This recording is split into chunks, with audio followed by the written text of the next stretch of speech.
j'ai à ma disposition deux ébauchoirs couteau, et ébauchoir évidemment, hein, pour préciser la forme.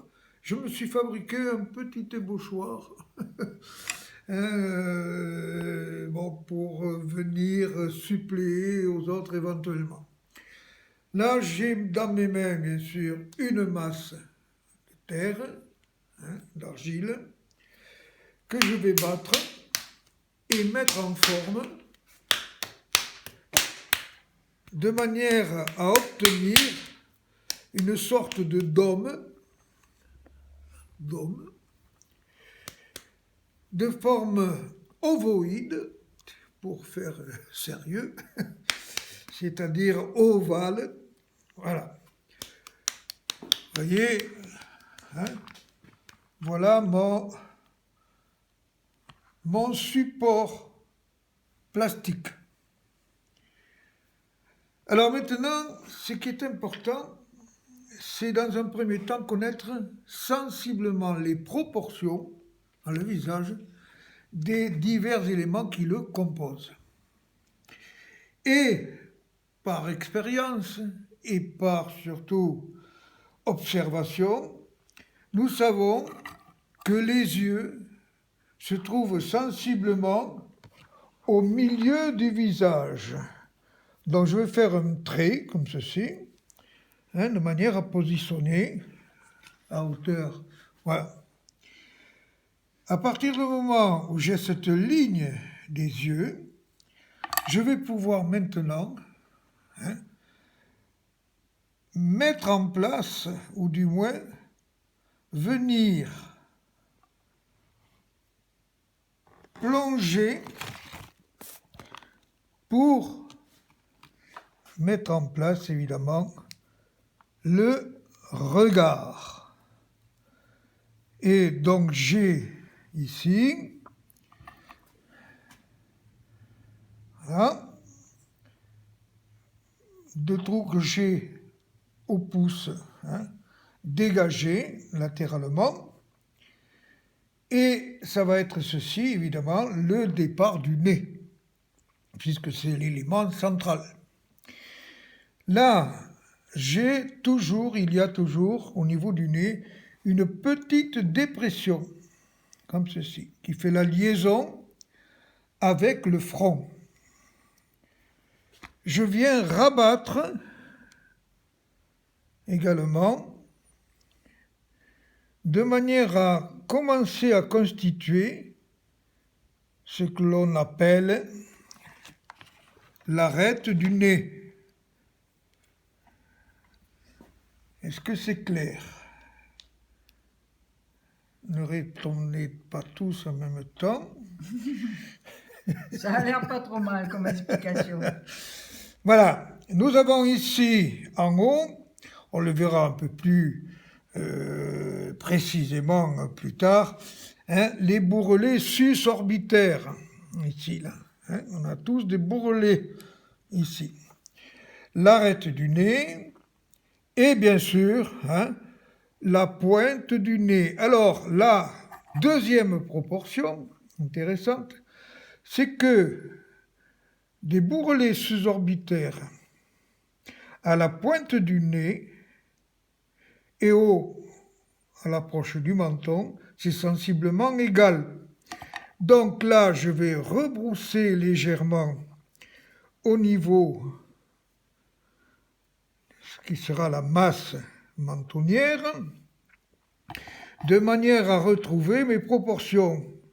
Un tiers, un peu plus bas bien sûr, hein, il m'en manque un peu.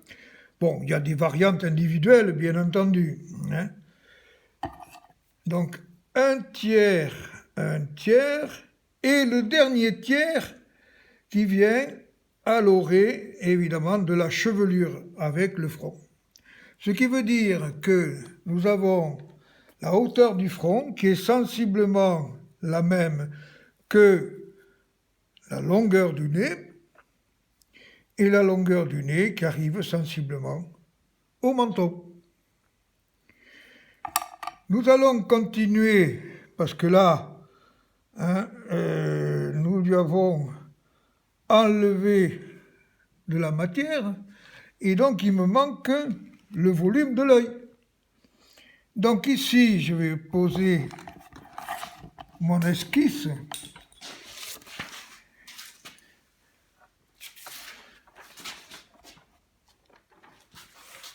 Pour constituer deux petits blocs de terre, deux petites billes de terre que je vais mettre en place à l'intérieur de ce vide. Ça, il y en a une qui est un peu plus... Hein, Alors là, il faut essayer d'équilibrer. Il ne faut pas faire des orbites, des globes oculaires, pardon, trop petits ou trop gros. Voilà. Et ce qui, sinon... ça doit venir, hein, là, on le voit, ça doit venir, mais de toute façon, on peut toujours en enlever ensuite. Ça ne doit pas, évidemment, dépasser. Alors, maintenant, je peux, bien entendu, hein, je vais aller préciser. J'appuie hein, doucement sur ces boules et je fais faire la liaison avec les ébauchoirs. Je vais prendre l'ébauchoir couteau et ici je vais venir faire la liaison de manière à valider le globe derrière les paupières.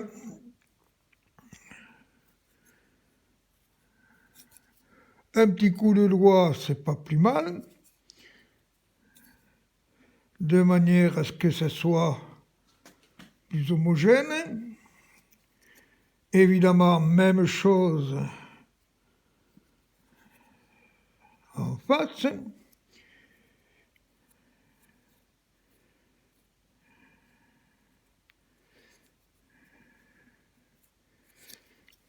Petit coup de doigt à nouveau.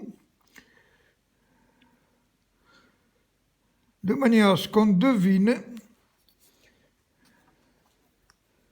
le globe oculaire derrière les paupières et je peux manifester déjà, tout simplement, hein, l'œil fermé en mettant en place hein, la paupière supérieure. C'est d'une grande simplicité. Hein, voilà. Et là, mon ami est déjà en sommeil. Le voyez-vous? Alors, ayant fait ceci, maintenant, je vais venir à la partie inférieure du visage. L'ensemble bouche. Là, c'est très compliqué. Pour l'instant, on va faire simple. Dans un premier temps, on va ici aménager en dégageant vers la joue hein, une masse qui se trouve ici. Voilà. Pour dessiner la pommette. Qui définit, oui, on peut dire, où on voit arriver hein, la pommette. En réalité, dessous, il y a l'apophyse zygomatique, c'est l'os de la pommette. Ici, ensuite, hein, je vais venir rabattre vers l'intérieur hein, pour commencer à dessiner la lèvre supérieure en sachant que l'amplitude des lèvres correspond sensiblement, et là je peux commencer à mettre une petite dépression latérale où il y a un muscle qu'on appelle le risorius, hein, ici, voilà, qui correspond au centre de l'œil. Là, maintenant, je vais tout simplement, ici, mettre le trait de bouche en relevant, tout doucement, gentiment, là. Voilà. Sans aller guère plus loin, pour l'instant, on verra dans une deuxième étape, justement de préciser tous ces éléments. Bien entendu, ici, nous avons la houppe du menton, et donc je fais en sorte de faire apparaître l'emplacement du menton. Je dégage latéralement là.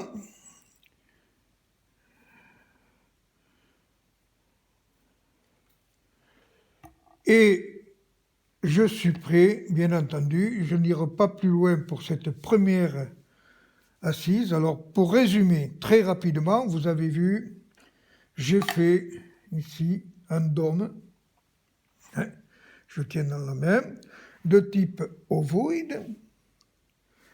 J'ai positionné l'emplacement des yeux dans un premier temps à la moitié de l'ensemble, le centre de l'œil étant ici. J'ai ensuite dégagé tout ceci pour faire apparaître l'arête du nez et la dépression nasale ici. Rabattu pour donner toute sa place à ce qui deviendra les ailes du nez, les narines. Ensuite, j'ai bien sûr mis en place mes 3 éléments à égale distance pour arriver le frontal, longueur du nez et sensiblement le menton. Voilà ce qu'il faut retenir dans cette première approche très élémentaire.